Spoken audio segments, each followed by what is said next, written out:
Ever wondered how the vast and culturally rich empire of China began? Our story takes us back, way back to the Xia Dynasty, around 2100 BC. This period is shrouded in mystery and steeped in legend. From these foundational years, we move forward to the Shang Dynasty, a time of great intellectual advancements. It's during this era that the Chinese script begins to develop, and bronze casting reaches new heights of artistry. Then, we encounter the teachings of the great philosopher Confucius. His wisdom, still influential today, laid the groundwork for social and ethical norms in China. From here, we march into the era of the Qin Dynasty, which brought about the establishment of the First Empire. This was a time of unification, with the standardization of scripts, weights, and measures. The Qin era also gave us the beginnings of the Great Wall, a marvel of ancient architecture. This era marked a significant leap in China's intellectual and cultural development, setting the foundation for what was to come. Did you know that China played a key role in global trade centuries ago? This is a tale of paths and power.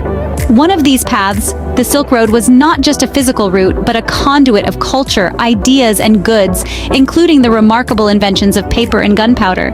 These were birthed during the Han Dynasty, and they would forever change the world. The Silk Road was a network of trade routes, connecting China with the West, and it was through these routes that China's innovations like paper and gunpowder found their way to other parts of the world. Imagine a world without these inventions. It's almost unthinkable, isn't it?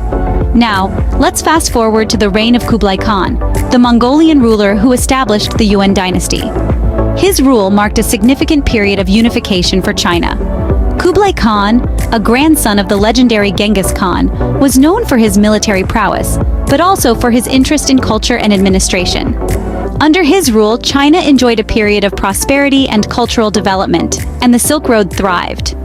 The Silk Road not only connected China to the world, but also brought a wealth of knowledge and cultural exchange.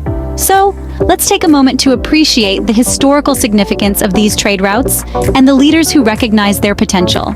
Ever heard of the famous Ming vases? But the Ming dynasty was known for more than just exquisite ceramics. This period, stretching from the 14th to the 17th century, marked a golden age of trade expansion. China opened its doors to the world, exchanging goods, ideas, and culture with far-off lands. Yet, as trade grew, so did conflict. In the 19th century, tensions ignited between China and the British Empire in what came to be known as the Opium Wars. The British, eager to balance a trade deficit, began exporting opium from India to China, leading to widespread addiction and social unrest. The Qing Dynasty, the successors of the Ming, were unable to resist British military power, and the conflict ended in British victory and the infamous Treaty of Nanking. The decline of the Qing Dynasty continued, leading to domestic turbulence and the Boxer Rebellion, an anti-foreigner uprising at the turn of the 20th century. These events have left an indelible mark on China's history, revealing the resilience and strength of its people. What led to the formation of today's China? As the sun set on the Qing Dynasty, the dawn of a new era began with the establishment of the Republic of China in 1912. A pivotal moment that marked the end of over 2,000 years of imperial rule and the beginning of a new political and cultural landscape. But change is rarely easy, and the young republic faced numerous challenges, including the formation of the Communist Party in 1921. The Shanghai Massacre in 1927 was a particularly brutal chapter in this tumultuous period, with the Kuomintang, or nationalists, purging the communists from their ranks. This bloodbath ignited a civil war that would rage for over 20 years. In the midst of this internal strife, China was also grappling with external threats. The Second Sino-Japanese War, a brutal 8-year conflict from 1937 to 1945, brought unimaginable suffering to the Chinese people. Yet, out of these ashes of war and conflict, a leader emerged. Chiang Kai-shek, the head of the Nationalist Party, managed to unify the country under his rule. His leadership, albeit contentious, was a stepping stone towards the China we know today. These events set the stage for the formation of the modern Chinese state. How did the People's Republic of China come into being, and what has been its journey since?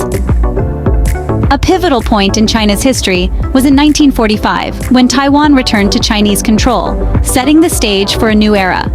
4 years later, in 1949, The People's Republic of China was established under the leadership of Mao Zedong. Mao's reign brought with it ambitious initiatives like the Great Leap Forward, an economic campaign that aimed to rapidly transform China into a modern industrialized state.